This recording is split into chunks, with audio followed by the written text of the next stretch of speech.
did something that hadn't been done before. We looked at the continental scale of wildland resources between Canada, the US, and Mexico. And when I say wildland resources, let me just use the shorthand term of wilderness, even though it's variously described and defined in different countries. In America and in Canada, it's legally defined. In Mexico, it's not. It has a reglamento, but it's not defined in national law as we have it. But we set about to create the first international agreement on wilderness, one of the reasons of which was to experiment in cooperation. And one of the primary services of wilderness, as we know, is fresh water. And we thought that since there had been no previous international agreement on wilderness per se, we thought we would start at a departmental level. So we crafted an agreement over 18 months between the three countries, and it was signed at Wild9. And in fact, we just gave another presentation on it with the director of the US National Park Service, director of Parks Canada, and the director of CONAMP in Mexico. And we're going to make another one, I think, tomorrow night. And as part of this process, not necessarily under this particular agreement, and this particular agreement is focused on the directors of the land management agencies from each of those countries tackling wilderness and other protected area issues in a cooperative, multi-agency, facilitated manner. That sounds normal, and it's not.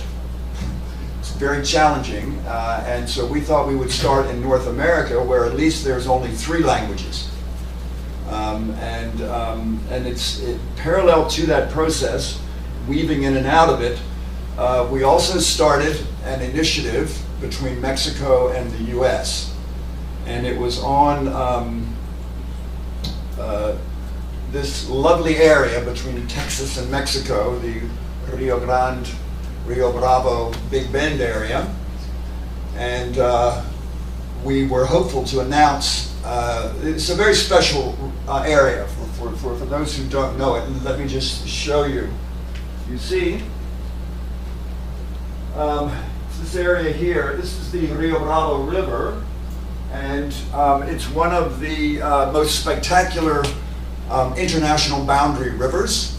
And it also is on the US side, a section of it is a designated wilderness. It's one of the most important freshwater resources in that area, and a lot of it goes through designated wilderness.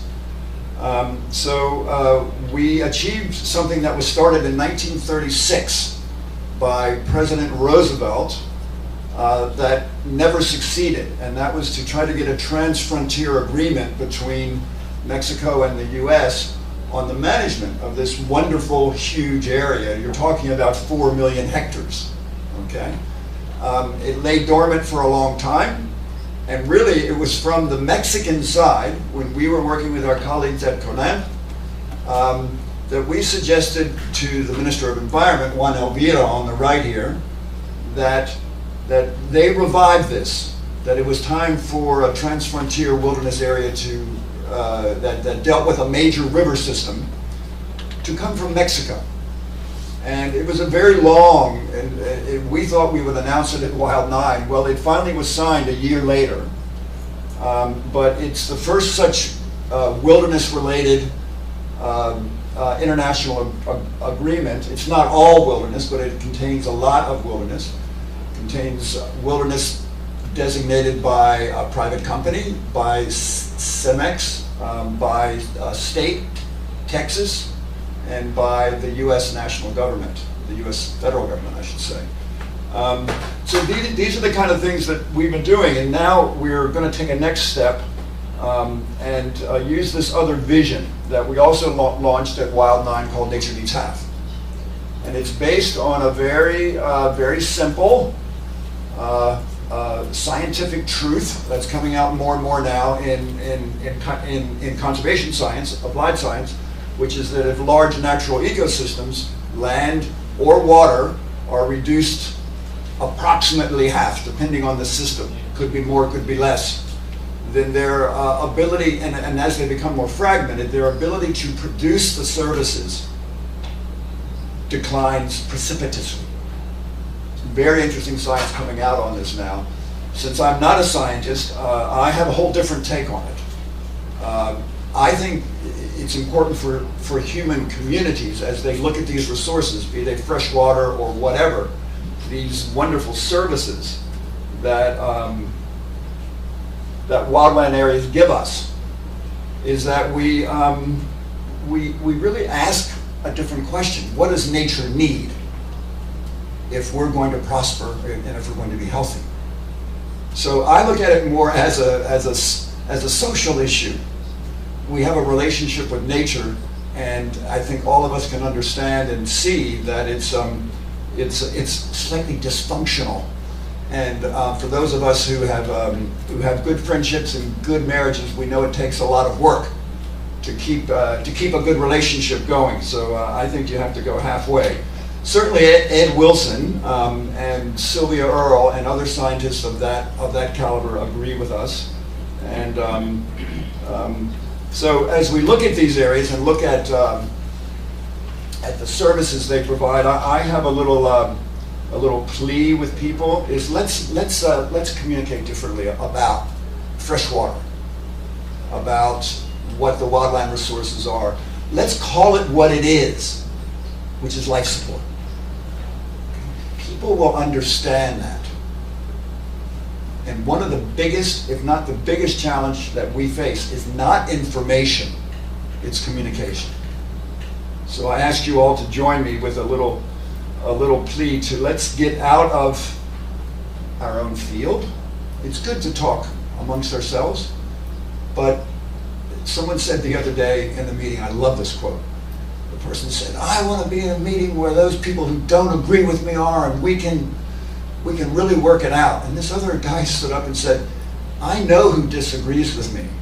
What I'm concerned with is the 88% of people who don't care or don't know. Okay, 88%. That's what most of the surveys show us now. Okay, ending up here. We're convening Wild 10 in Spain a year from now, exactly, the 10th World Wilderness Congress. We went from our experiment with this North American Wilderness Agreement with 3 languages to now with the European Union 26 countries. Good luck. Actually, no, it's a very exciting opportunity. Wild nature is returning to Europe as it has not done so in many, many hundreds of years. Corridors are re-emerging everywhere. A lot of people don't know this. Part of the objective that will be, we have at Wild 10, one of our practical objectives is a new conservation vision for Europe, which includes Natura 2000, but it takes it a step further. Natura 2000 is the protected area system set up by the European Union, but most people don't know, especially non-Europeans, that it's based on 2 criteria: species and habitat.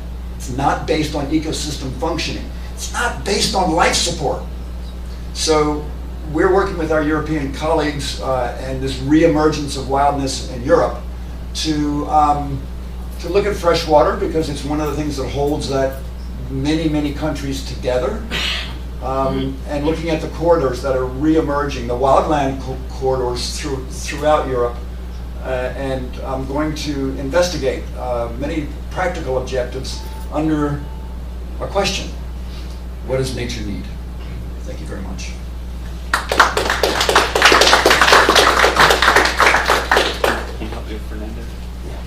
Thank you, Vance. And we really commend the Wild Foundation that nature needs half. It seems like particularly young people, laugh at us arguing over 12%, 13%, 17%, trying to justify something really simple about nature needs half, and we appreciate that logic and commend that. While you're looking for your translating devices, I'd like to call up Fernando Camacho from CONAMP, and he is one of our partners in North America. They're a national commission on natural protected areas, and Fernando is actually replacing Andrew Rhodes, and we asked them to talk again, kind of thinking about North America. You know, we may be data rich, not everyone in North America is, but a lot of times we get asked by particularly Southeast Asia students when we interact with visitors to our State Department about land ethics and some of the methodologies we're using and models we're using. They say in developing countries, how do we develop a land ethic? How do we focus on ecosystem service values and those types of things? And we tend to point at Mexico and say they're doing great things there. And we wanted to share some of that with you today. Thank you, Alan. Well, I'm going to speak in Spanish because my English is very bad, so sorry, I realized that I start creating new words and that kind of stuff, so that's why, and because that guys, maybe they are getting boring, so they can have more fun today trying to translate to Spanish. Well, maybe vamos a hacerlo en español. Lo que vamos a intentar hacer ahorita es un poco de ejemplo de todo lo que hemos estado viendo utilizando las áreas naturales protegidas y cómo las áreas naturales protegidas pueden ser una gran herramienta para la valoración y sobre todo para proveer de servicios ecosistémicos, ¿no? Para proteger el proveer de servicios ecosistémicos. Bueno, para empezar, lo que vamos a hacer es darles un pequeño contexto de cómo es México, muy rápido. México tenemos varios problemas con el agua relacionados con la calidad, la cantidad, la distribución y el uso. Primero, México es un país que se encuentra entre dos grandes regiones, una región muy húmeda y una región muy árida. En la parte sur tenemos mucha agua y en la parte norte no la tenemos. Entonces tenemos problemas de distribución, de cantidad de agua, tenemos problemas de calidad, obviamente, de distribución. En muchos lugares de México hay zonas en las cuales no existe la infraestructura necesaria para que todas las personas puedan acceder al agua. Y pues bueno, también tenemos problemas de uso, ¿no? Una vez que se utiliza el agua, tampoco tenemos toda la infraestructura necesaria para hacer una buena limpieza del agua. Entonces, este es un poco el contexto en el que nos encontramos. Tenemos estos 4 problemas, los cuales se agravan en un contexto de crecimiento de la población, ¿no? México tiene una población en crecimiento, ha crecido en los últimos 50 años alrededor del 65%, y para el 2011, el año pasado, teníamos 112 millones de habitantes, datos oficiales. Entonces es un país que seguimos creciendo y obviamente la demanda por el líquido aumenta día con día. Para el siglo XXI la población sigue creciendo y pues bueno, la demanda que se espera según datos oficiales es que para el año 2030 tengamos alrededor de 12.3 millones más de habitantes en el país, ¿no? O sea, todo esto incrementa las necesidades de agua y por lo tanto es muy necesario empezar a analizar de qué forma se valoran los servicios ecosistémicos y de qué forma se pueden proteger, ¿no?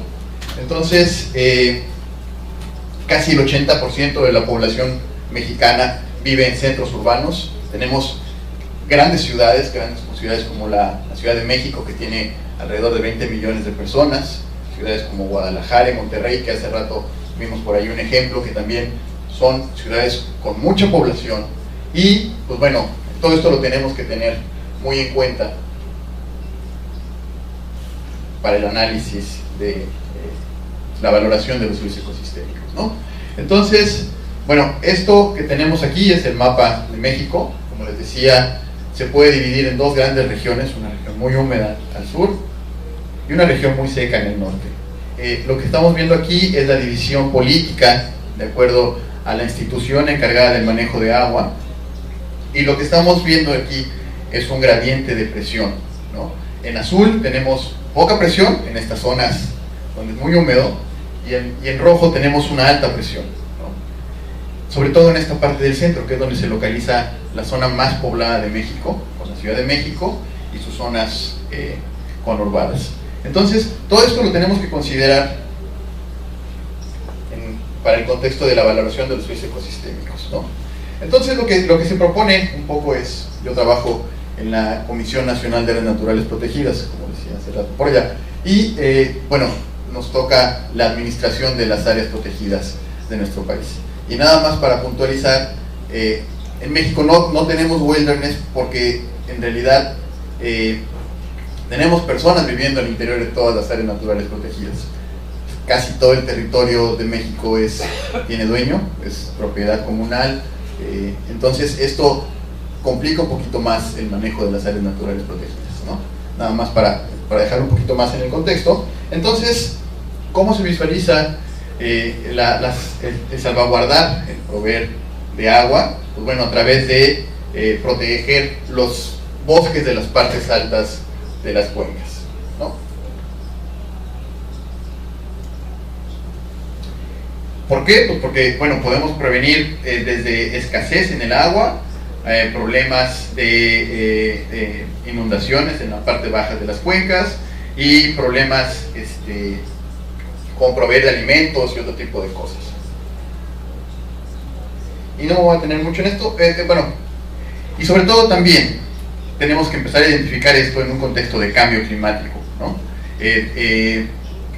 El contextos de mitigación y sobre todo de adaptación. No me voy a tener en esto, me voy a ir mejor a los ejemplos, porque quiero hablarles un poco de 3 ejemplos de cómo las áreas naturales protegidas están relacionadas con el servicio ecosistémico hídrico.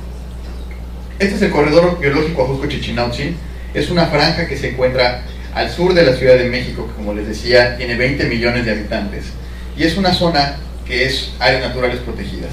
Tiene alrededor de 3.100 metros sobre el nivel del mar, y son bosques templados muy bonitos, y en realidad son muy importantes porque de esos bosques depende la provisión de agua de toda la parte de la Ciudad de México.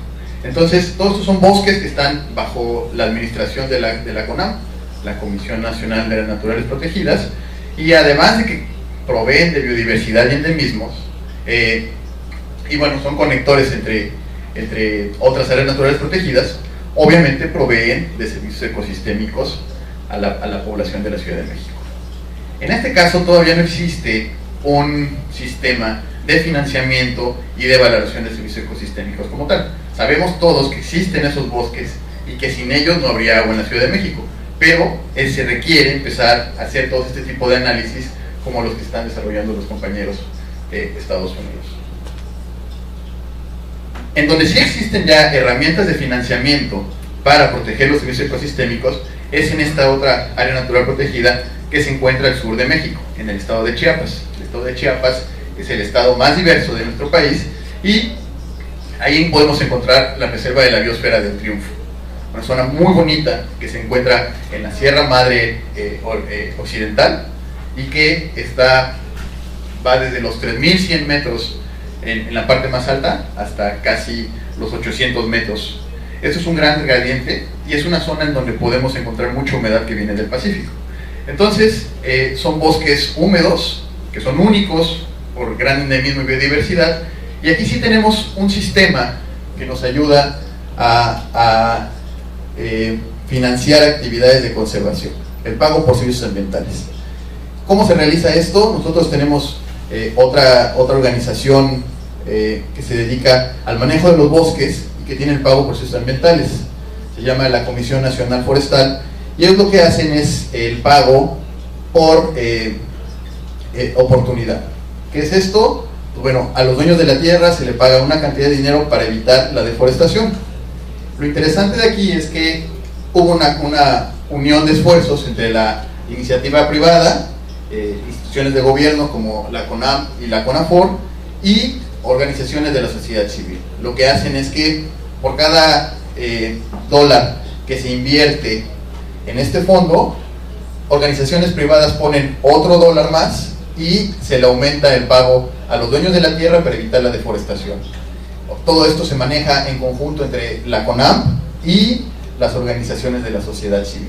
Es un esquema muy interesante que permite proteger los bosques de la parte alta de la cuenca y obviamente evitar inundaciones, pero también mantener la provisión de líquido a muchas de las comunidades que se encuentran abajo. Entonces, es un esquema bien interesante y como dato, si alguna vez tienen oportunidad de visitar este lugar, háganlo. Es impresionante, muy bello.